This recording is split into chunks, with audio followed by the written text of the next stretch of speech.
Ako, ang advice ko sa kanya is this. Sabi ko, Mr. President, ang advice ko sa'yo, tumakbo ka muna ng mayor. Dahil kung ayaw ni Basting tumakbo, kailangan mo ang Davao. Pakita mo na you're leading that. Kasi yung Nograles, sinisira siya ng mga Nograles, mga walang utang na loob eh. Pakitapos siyang bigyan ng posisyon, pakitapos siyang hindi ginantihan ang ginagawa sa kanyang paglapastangan nung nabubuhay pa yung ama. Yun, niyayari siya ng gusto. Sabi ko, tumakbo ka mayor.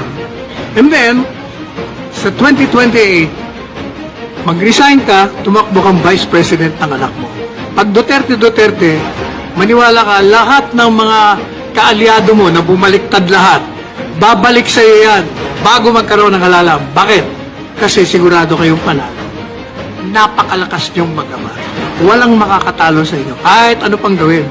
When he ran for the presidency, wala siyang kakampi. Walang gobernador, walang mayor, except for one, Governor Amante. Walang barangay kapitan. Overwhelming. Kaya sabi ko, panalo pa kasi ang record mo speaks for yourself.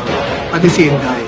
Ang Pilipino, maniwala ka, hindi ka iiwanan ng Pilipino pagdating sa halalan. Kayo mananalo. Sir, ano po